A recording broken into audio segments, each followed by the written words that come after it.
Is it loaded already?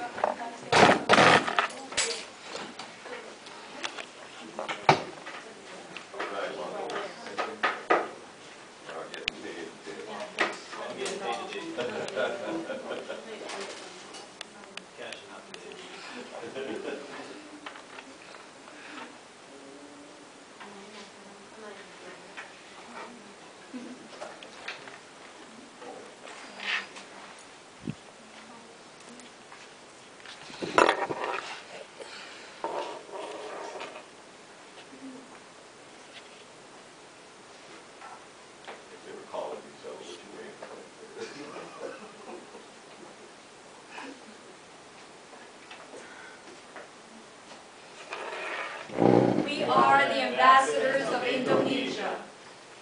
Our country is Indonesia. We're going to discuss a lot of things that are taking place. One of the main topics that really brought us to Indonesia is human trafficking. There are about 6 million, up to 9 million Indonesian migrants, workers, worldwide. Within those 9 million migrant workers, 43 up to 50% are victims of trafficking. Okay?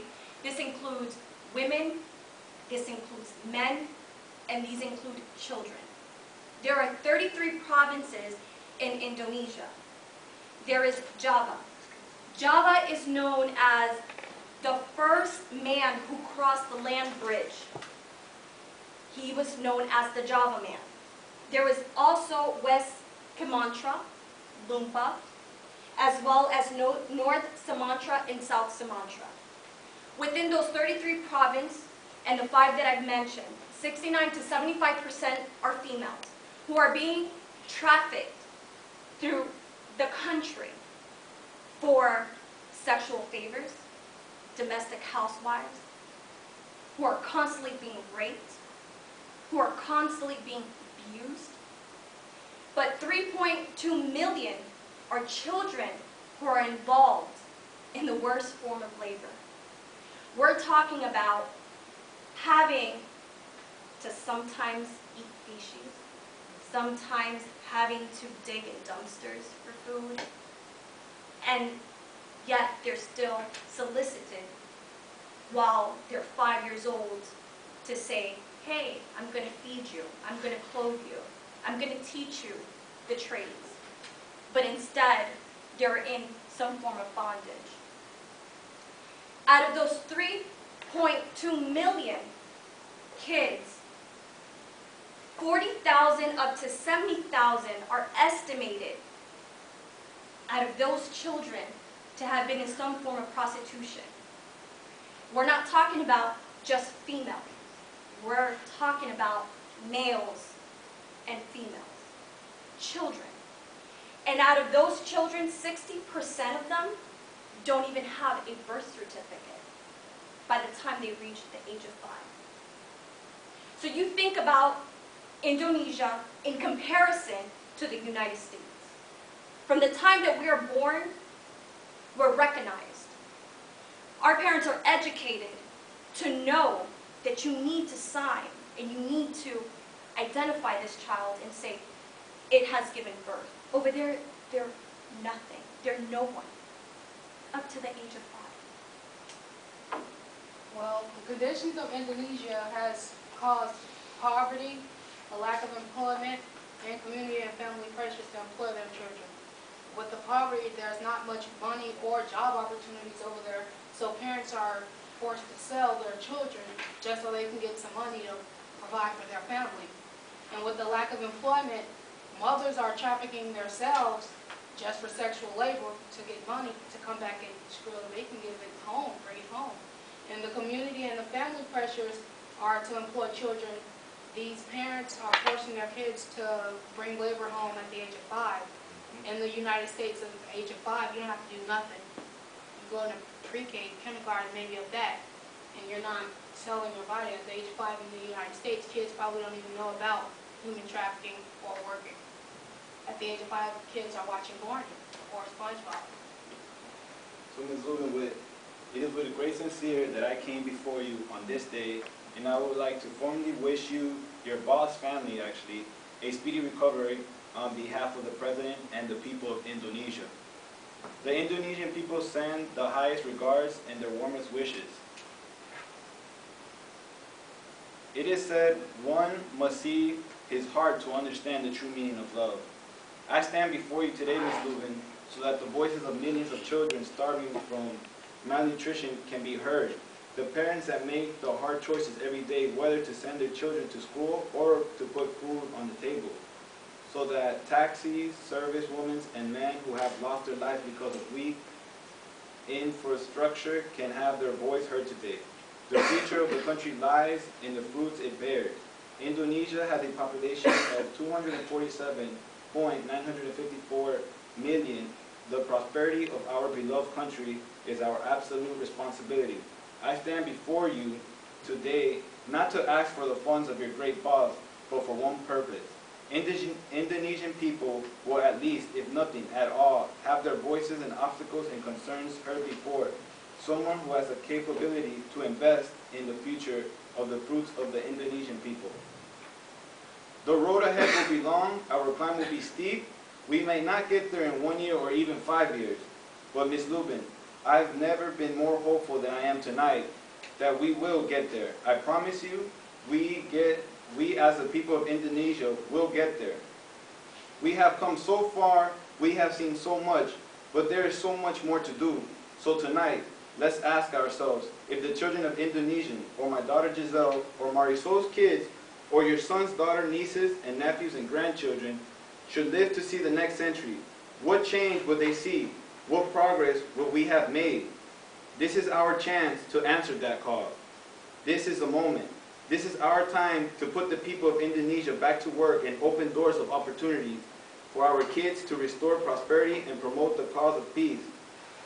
I believe we succeed with the help of God. God forbid we don't. I guarantee that we will spark the mind that will change our country. And I'm sure that mind will change a room, a district, a city, or even the nation. We will change Indonesia with your help, Ms.Lubin. We need the voice of young people to transform this nation. The kids are our future. I need your help. So I ask everyone who wants to help resolve this problem to raise their hands. Ms.Lubin and my fellow classmates, let's go and change Indonesia.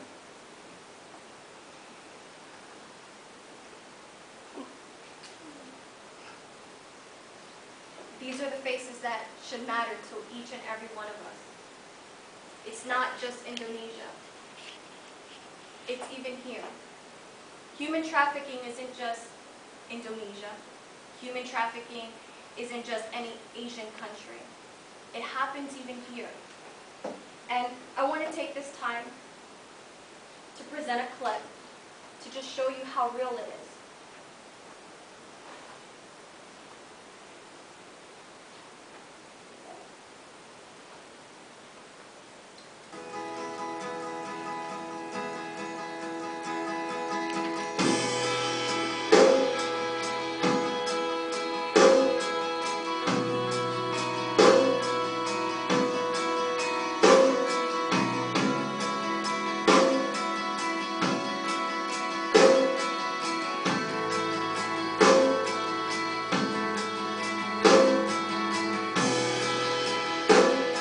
There's no one in town I know.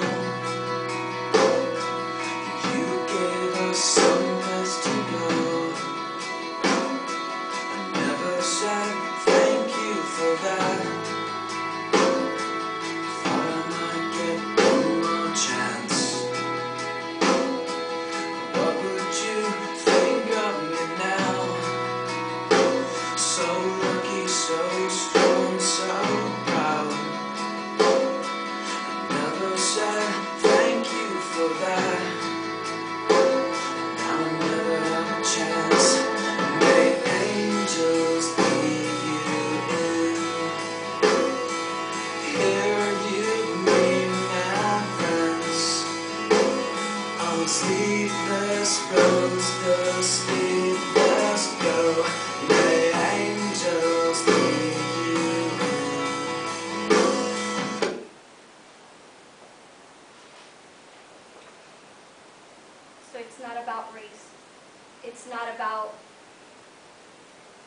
where you're from. It's about the faces that matter. So we propose that with this money, this is what we would do. We will build schools. We will educate these parents. And by doing so, we will hire the fathers to build these schools for their young children. We will then hire the mothers to learn how to teach their children. Then both genders will be responsible for cooking for those children. The young boys will then be taught a form of trade, like fishing, carpentry, some form of mechanics, or just basic engineering. And also, the young women will be taught some form of trade, like home design, being chefs, or basic engineering. Something that is common is engineering, because in this country, the roles are not equal. And we want to change that. And we need to invest in the children, because that's the future. You see, we grow old.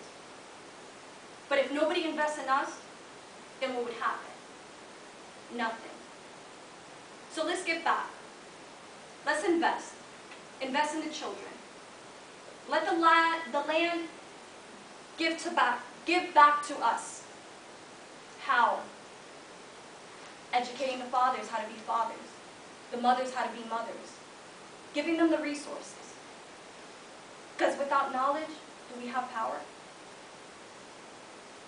Yes, you do have a source, and that's money. And if you want to put your money where it's a good place of investment for the future and leave a legacy, Indonesia is the place. Because it's a land that's filled with lots of resources. It's one of the South Asian countries, and where it's surrounded by water.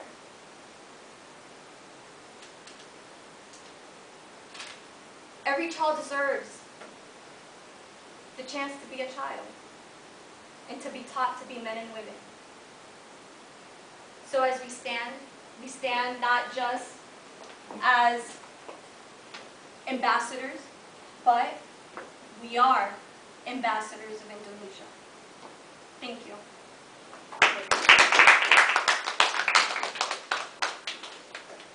For those that do want to look up some of these facts, these are facts. This is something that's happening not just there. It's something that's real. So Taken, the movie. Hey, so we won it, didn't we, Armando? Yeah. Hey, check it out. Tell them boys how we won it. Yeah, we won this presentation. Hey. So now I guess I gotta go change real quick and meet up with Marisol and get our $5 million check. Hey, yeah, get our million check. Going